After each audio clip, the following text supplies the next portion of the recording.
Hey guys, it's Kate, and I hope you're having a wonderful day.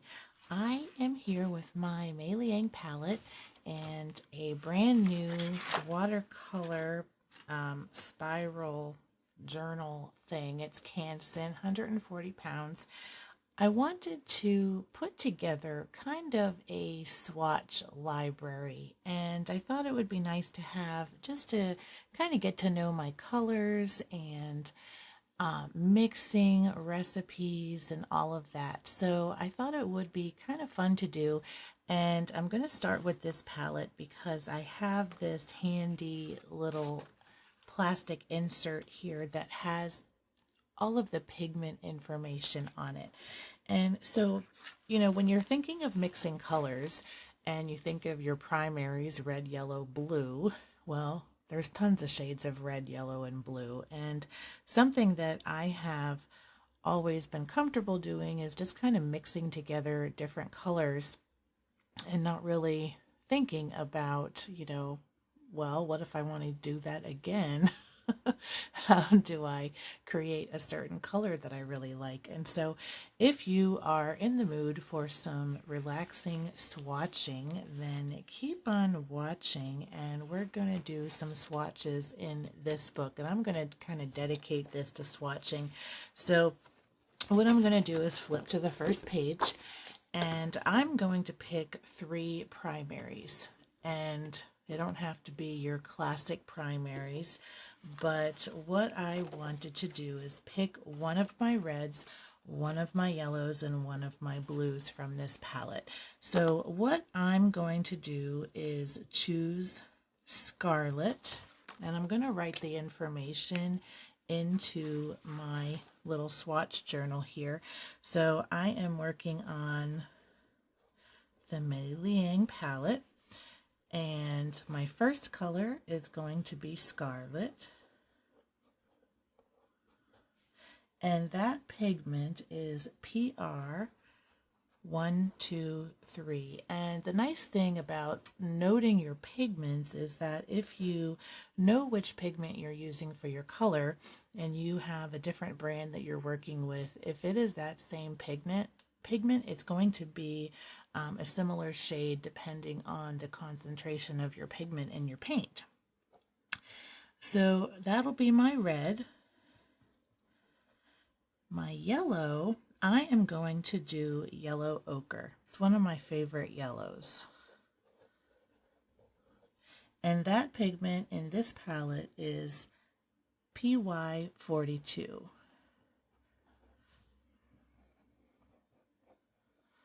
And then my third pigment for my blue, I am going to do Ultramarine,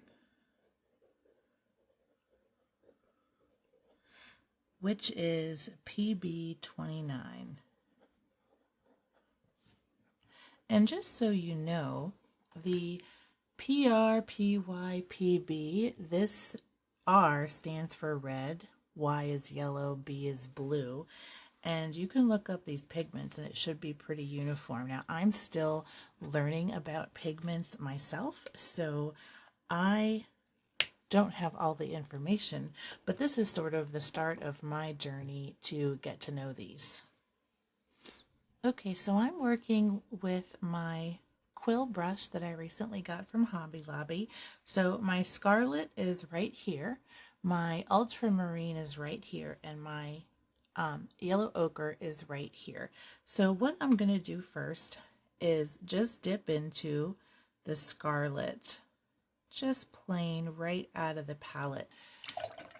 And I'm going to do the same with my other 2 colors. So next I'm going to go into the Ultramarine, which is a really beautiful blue color and a great mixing color. And then I'm going to dip into my yellow ochre.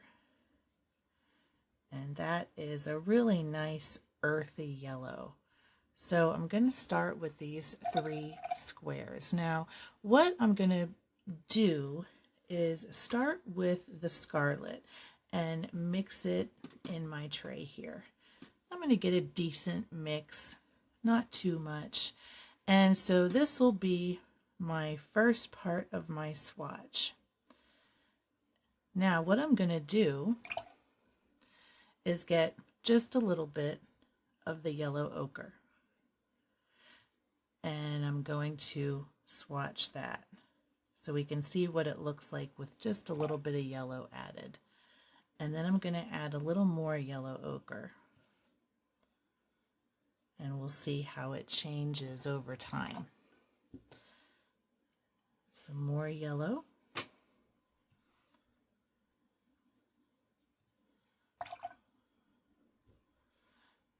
And I'm just going to keep on adding it little by little, mixing it into the red that I have in my tray. And if I see that my colors are looking a little bit too similar from swatch to swatch, like those two, I'm going to add a good deal more yellow. And there we get a very yellow ochre shade.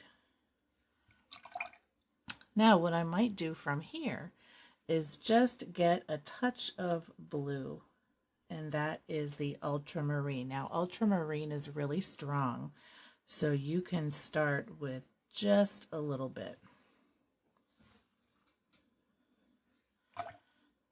And then I'm going to get just a little bit more, and I might even put some just kind of to the side here, so instead of dipping directly from the pan, I can dip from my little pile of paint.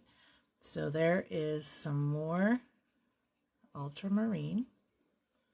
Let me pick up a little bit more, and you see it kind of turning this really nice tan color.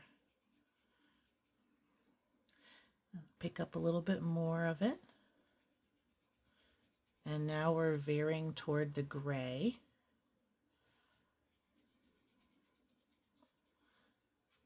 Let me pick up some more.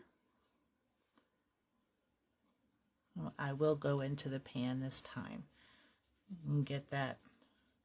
And look at that beautiful color.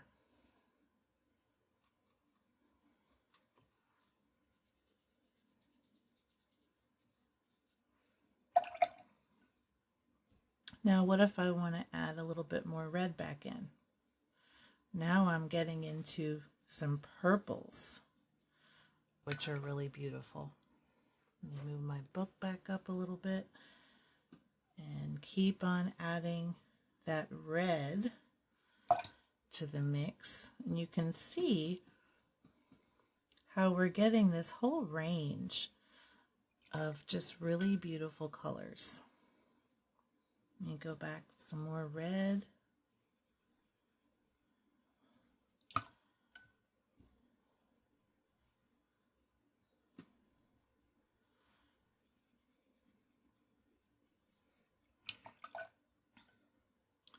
Now what if I want to add some blue back in and deepen it up and maybe have a lot less yellow now? So I can do that and keep on going with my blue and go to some more of these deeper colors like that. That is really gorgeous. And keep adding more blue. And you can just keep adding and taking out, well, not really taking out, but you can keep adding color and getting it deeper and deeper and deeper.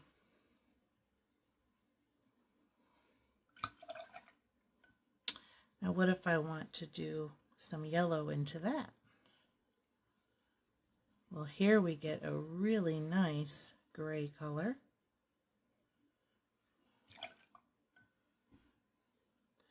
Let me get some more yellow.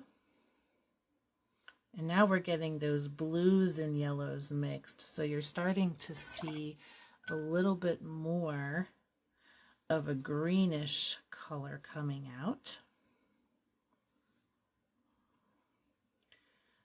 But they're still very neutral.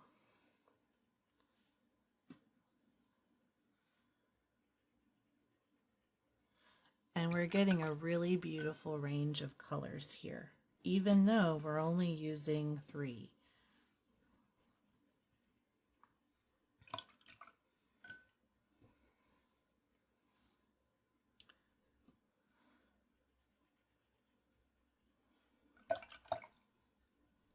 Now let's go back toward red again. Why not?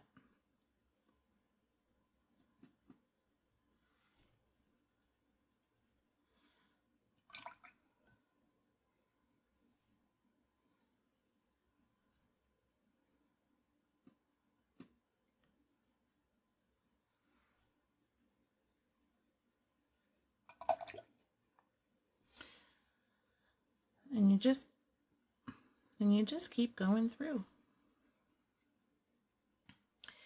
And we have just some really lovely colors. Now, if I wanted to get kind of an equalish mix of red, yellow, blue, and I'm going to save my last row for this. I'm going to kind of put them right next to each other here. And then I'm going to mix them all. And we can get some nice browns. And this is still a little bit different than all of these. So maybe I have kind of this orangey brown color. So if I wanted to veer a little bit more toward blue and make it kind of a darker brown, I can do that. And this is, you know, you still see that sort of red and orange undertone here, but it's very brown. And we'll see what it looks like with a little bit more blue in it. And this is a very nice, rich color. This is starting to look a little bit more blue. We can add another little dab of it. And this is almost like a purpley brown and a very gray color. And you can also adjust your values with this too, just by having more or less water in your mix. And this is one of the reasons why I think I'm going to be happy using this Canson book. I've played with Canson watercolor paper before. It's not my absolute favorite paper, but for things like this where I just want to see how color is showing up on the page, it's really nice to have. And so if you wanted to start a swatch journal like this and start going through your palette and finding interesting color mixtures just by trial and error, and you have a record of it because you'll have it right here, what colors you used, which palette it was from, and everything. So you can get right back to where you were. Let me add one more here. I'm going to go for some yellow in this and just make a last brown color. And so you have this whole range and everything in between, and you can get darker or lighter with more or less paint concentration. So I want to do some more of these, and I'll probably put information like this in the title so that if you're ever curious about different paint mixtures, you might be able to look it up with this. So let me know if this helped you, gave you some ideas, and definitely try mixing some of your own colors. And because all of these have the same colors in them, they will all go together in a painting. If you were to paint using just those primaries, every color you use from that set will have a little bit of another color in it if you're mixing like that. And you can have a whole range that are just very cohesive. So anyway, I hope you enjoyed this video today and kind of relaxed and did some swatches with me with your own color mixtures. And I really love this way of doing it, and I think that's what I'm going to keep doing for my other pages.